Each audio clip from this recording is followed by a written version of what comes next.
Good day to you. Welcome to Westchester Talk Radio. I'm John Marino. We are WestchesterTalkRadio.com, produced by Sharc, S-H-A-R-C, Sharc Creative, and we are made possible by people like Entergy, the Indian Point Energy Center in Buchanan, promising to keep our lights on right through April of 2021. Lipolis Electric, you are never in the dark with Lipolis, and Hightower Westchester. At Hightower, they manage your wealth to a fiduciary standard.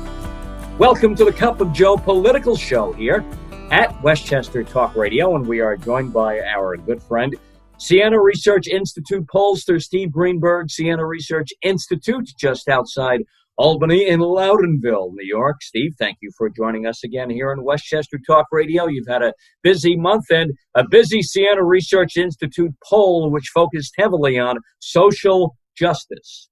Absolutely. Well, it's great to be with you, John, and with all your listeners again. Yeah, I mean, this is a busy year for Siena in the midst of a global pandemic. It's also a presidential election year with major elections going on in states across the country for governor and senator. So we're going to keep our hands for a busier year than this, right? Right. So we're going to keep busy all year, but we're not going to lose sight of the fact that we try to do a poll of New York State voters on average once a month, to get a sense of how New Yorkers feel about the events going on of the day. And obviously over the last several weeks, there have been a lot of protests, a lot of demonstrations in New York, in cities and towns across New York, upstate and down, and across this country. So what we wanted to do, in addition to the normal things we ask about Governor Cuomo, President Trump, etc., we really wanted to key in and ask New Yorkers about their opinions on some of these social justice, police, race issues. And so, I mean, we'll start it off with, we asked voters, do they think that the killings of Greg Floyd in Minnesota and Rayshard Brooks in Atlanta, do they think that those are part of a pattern, a broader pattern of excessive use of force by police against people of color, or do they feel like it was two tragic but isolated incidents? And by a margin of 60 to 35%, overwhelmingly, New Yorkers say that they believe that these killings by the police officers in those two cities represent a broader pattern of excessive police violence against blacks and people of color. And, 80% of Democrats feel that way.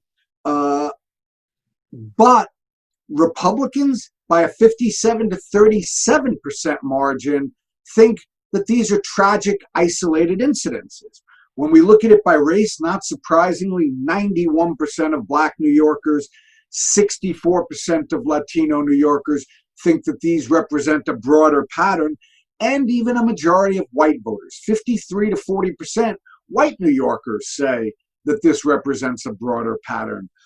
So we see, this was one of the first questions we asked in the poll, but we asked a whole series more, John, as you know.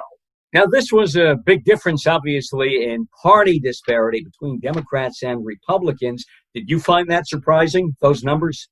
Well, no. I mean, look, on many, many social, economic, health, education questions, we see a broad divide between Democrats and Republicans.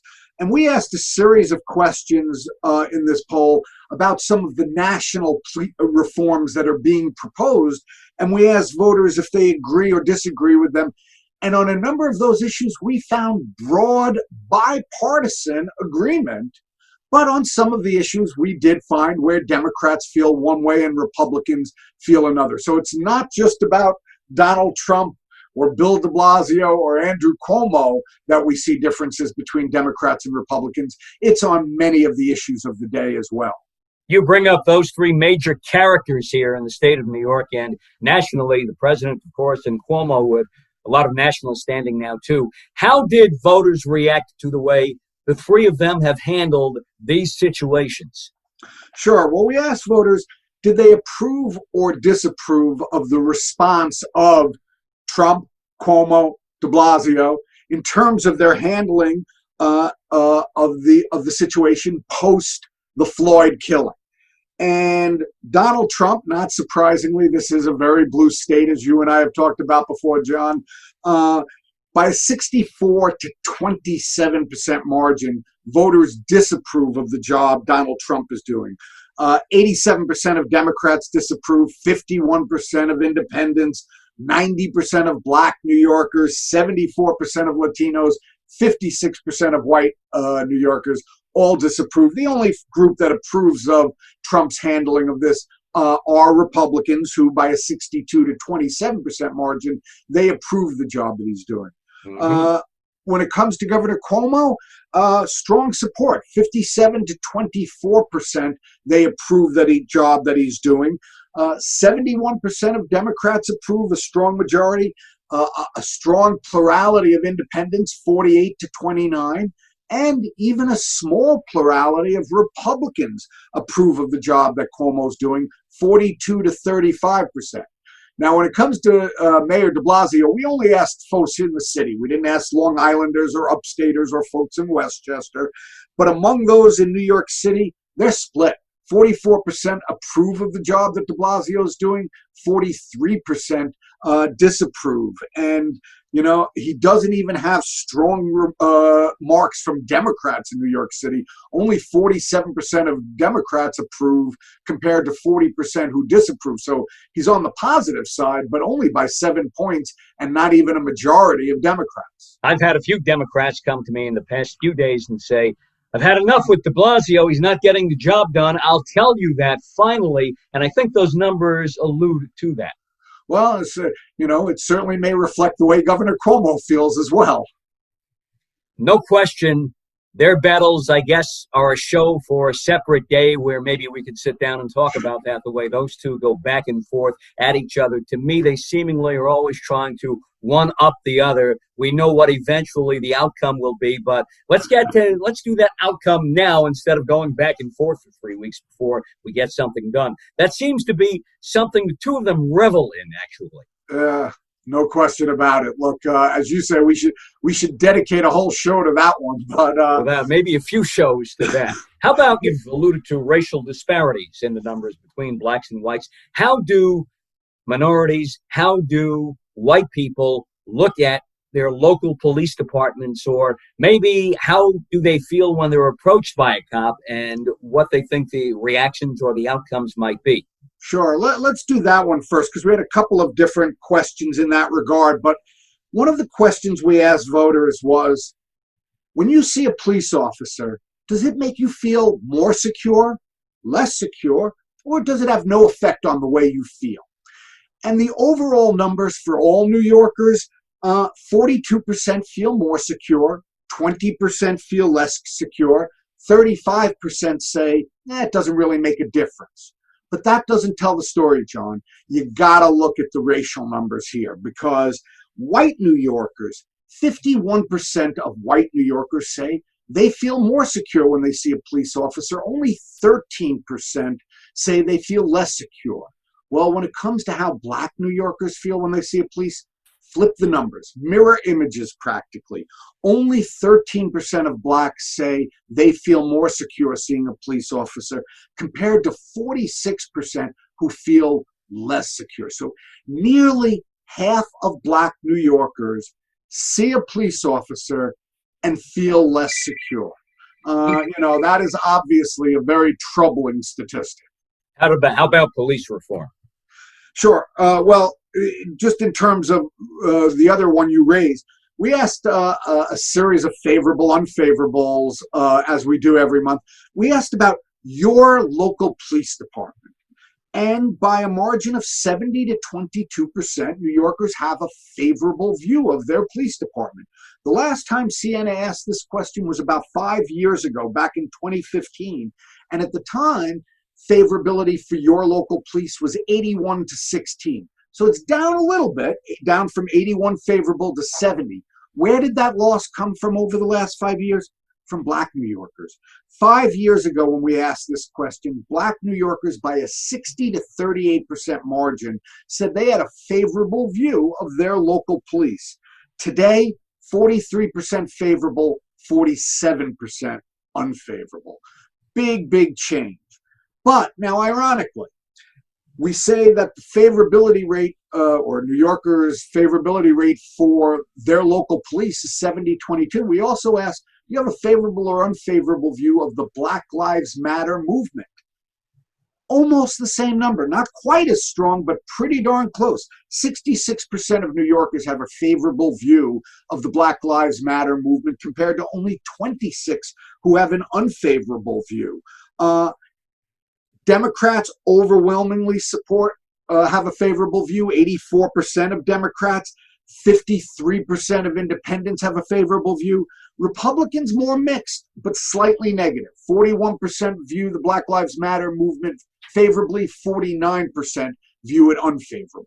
Steve Greenberg, Siena Research Institute, Siena College, just outside Albany, Steve, and let's work in there too. Demonstrations, one of the big stories of the past 6 weeks.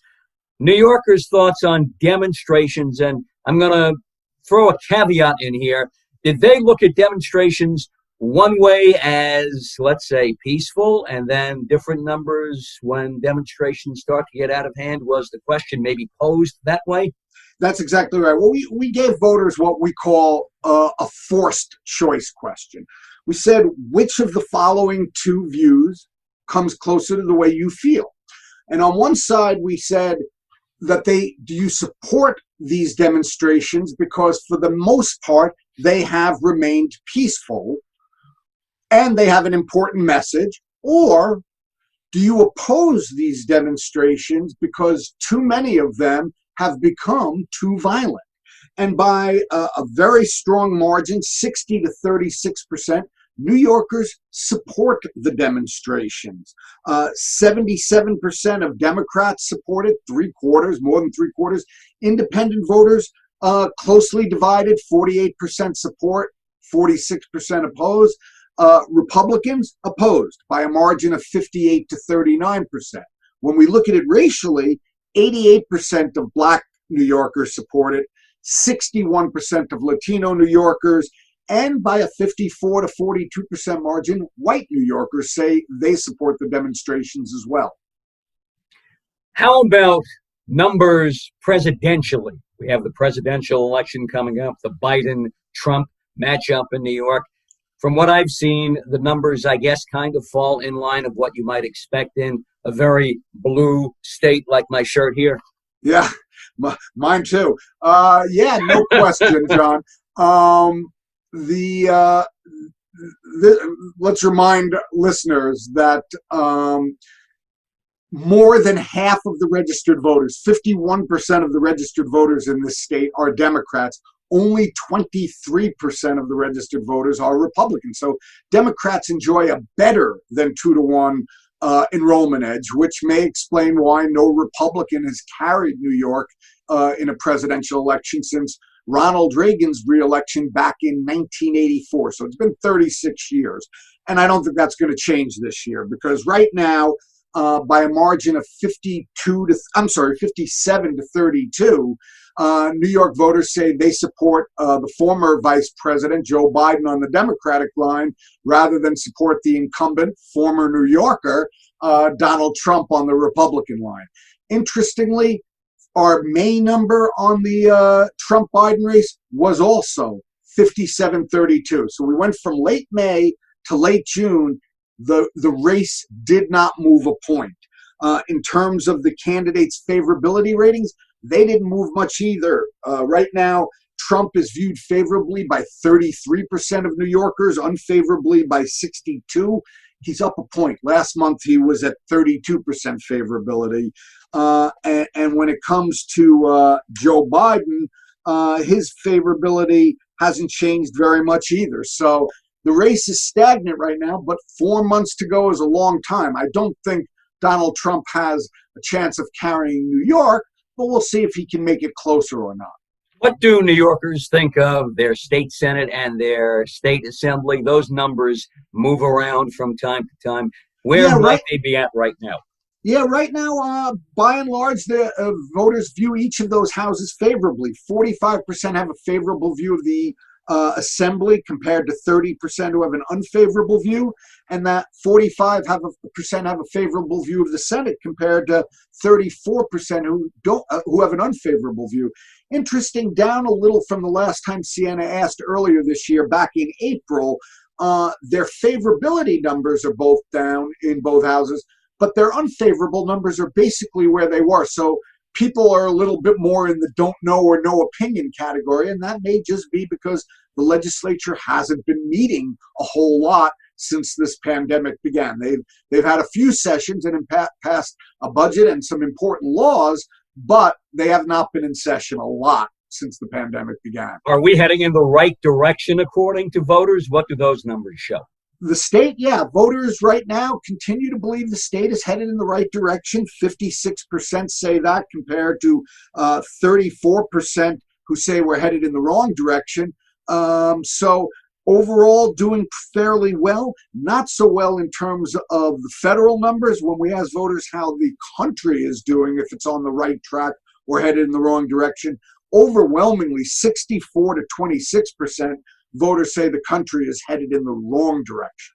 Mm-hmm. Now, before we go, Steve, to show you how much things have changed in a month, the past few months, our first question was about the COVID-19 pandemic and talking about reopening too last time around. We wrap today with a question that is our final question, again showing you how much things have changed. Are we reopening too fast in New York State from this pandemic? Well, I don't think so, or at least I should say I don't think the voters think so. We asked voters, what's the bigger fear for them? Opening too quickly, which could result in more deaths potentially, or opening too slowly, which could result in more job loss and a worse economy.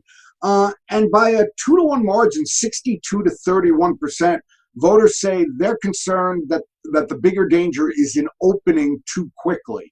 And that's consistent, moved a point or two from where it was last month, so voters have been consistent on that. But then to add to it, we asked voters a bunch of questions about Governor Cuomo, and one of them was, how do you think he's doing in terms of implementing his reopening plans for New York? And by a 70 to 29% margin, voters gave the governor positive grades for his implementing his reopening plan. So when you get a 70-29, I think voters say you're doing a pretty good job in terms of reopening.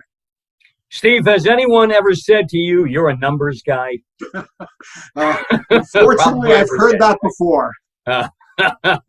Steve Greenberg, Pollster, Siena Research Institute, up at Siena College, right outside Albany. Steve, we thank you for joining us as always on Westchester Talk Radio. Let's do it again a few weeks down the road after your next poll, okay?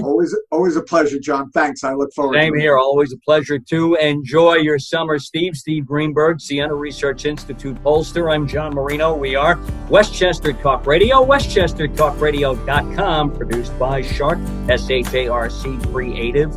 That is Sharc with a C, not a K. And our Cup of Joe political show here at Westchester Talk Radio made possible by our good friends at places like Entergy, the Indian Point Energy Center in Buchanan. They promise to keep our lights on right through April of 2021. White Plains Hospital, our thanks to everybody on the front line there at White Plains Hospital throughout the COVID-19 pandemic. Wartburg, a healthcare and rehabilitation in Mount Vernon.